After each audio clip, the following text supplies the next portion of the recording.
This is Eddie Hearn, Matchroom Boxing. You are watching Sporting Icons. You don't need to be anywhere else. Okay, so one of the subjects that seems to be flying around for quite some time now, really, but it seems to be really elevating lately, are the rematch clauses. Are rematch clauses necessary? Should they not be allowed to have rematch clauses? All that kind of thing. People will say how it holds up the division, whatever division it may be. Now, firstly, I understand that, of course, rematch clauses do put a pause on certain situations. They certainly can, and they do. Now, obviously, a lot of people are criticising it at the minute because Anthony Joshua has a rematch clause with Alexander Usyk. Alexander Usyk was the WBO mandatory challenger. So therefore, Joshua had no choice but to fight Usyk or vacate the belt. So why was a rematch clause inserted? Okay. Now, firstly, a rematch clause is good business. Boxing, and I think people do forget that, is a business. People don't fight for the fans. They fight for a paycheck. They fight for legacy, however.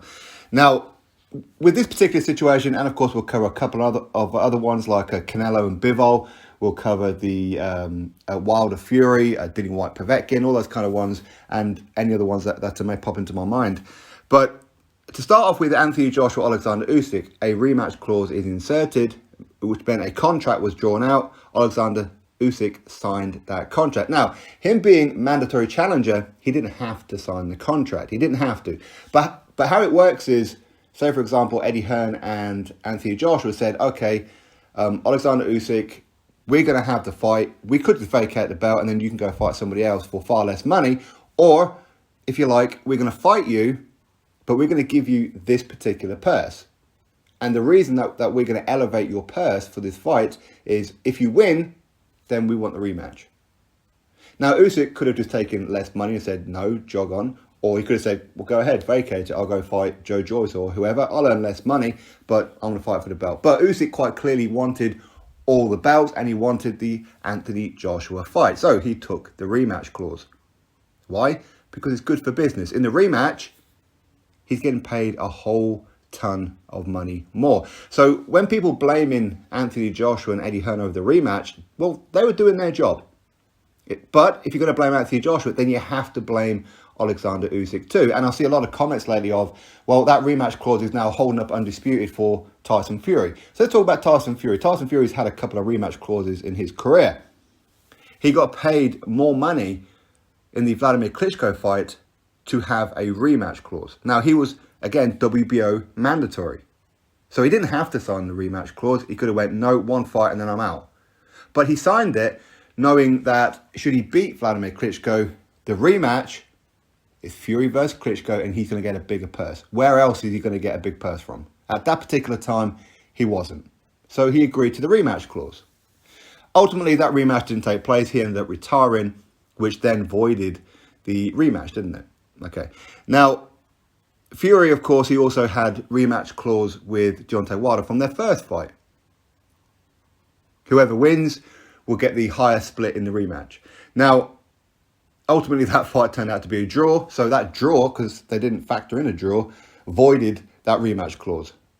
So Fury, he went off, and of course, he fought Tom Schwartz and Otto Wallin. Then he said, okay, then let's have that other fight with Deontay Wilder.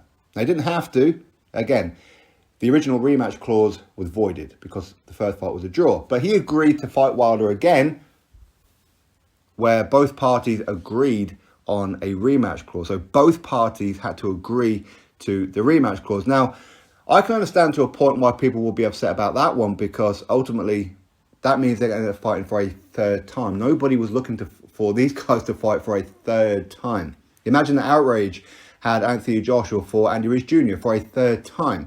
What would be the outrage if Joshua and Usyk fight again for a third time? People don't like to see third times unless, of course, the loser of the previous fight gets into position and then it's mandated. Okay? So we could talk about Dillian Whyte and Alexander Povetkin. Was it necessary? Was it needed? Now, at that point, there was nothing holding anything up. So it wasn't like Dillian Whyte was a mandatory challenger.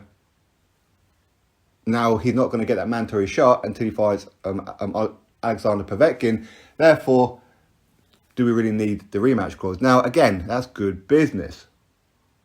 Because Dillian Whyte didn't have to fight Povetkin. He didn't have to. He could have just sat on his position and went, nope, I'm going to wait for the Fury Wilder winner. But instead, he wanted to keep busy, obviously earn a bit of money, get that little bit more experience of fighting a former world champion. So he said to Povetkin, listen, I'll fight you, but it has to be a rematch clause because I'm putting my situation on the line. My number one position, my mandatory position, my interim status. You don't have that to give to me. But I'll fight you, but we have to have a rematch clause. Povetkin agreed. That's why the rematch clause is there. With Canelo Alvarez and Dimitri Bivol. Again, Canelo Alvarez, listen, he was a challenger. Bivol was the champion because he's in the light heavyweight division. Listen, you've got Canelo Alvarez, he's the WBC middleweight franchise champion for whatever that is, and of course the undisputed champion at 168. But he's a kind of guy that brings big money. Bivol wanted that big payday. Bivol isn't going to get a big payday fighting anybody else. He's not going to get a big payday fighting Joshua Whyte. He'll get a decent one, of course, but he ain't going to get a huge one like Canelo Alvarez. That's why Billy Joe Saunders wanted him. That's why Callum Smith wanted him. That's why Caleb Plant wanted him. That's why Triple G wanted him and still does.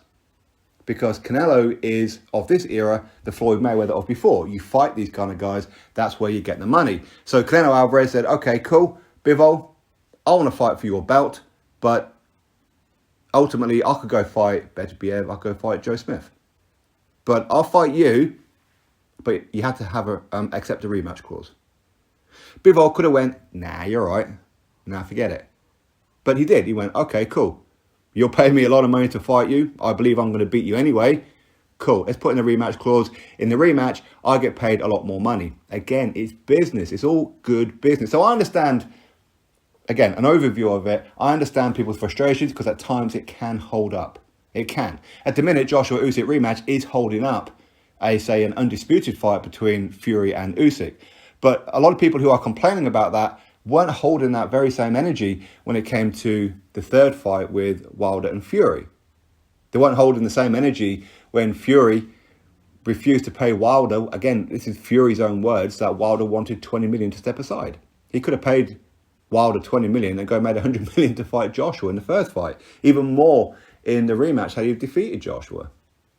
So again, you have to blame both sides. You can't just blame Joshua. You can't just blame Wilder. You can't just blame Canelo. You have to blame both parties if you're going to blame people at all. But certainly I agree. I do agree. They do hold up divisions at times, but at the same time, they're big fights. People want to see the rematch between Joshua and Usyk. People would like to see the rematch between Canelo and Bivol. That's another subject for now. Looks like he's been taken on Triple G. But anyway, that's my thoughts. You drop me yours. Click thumbs up, subscribe. Catch you on the next video.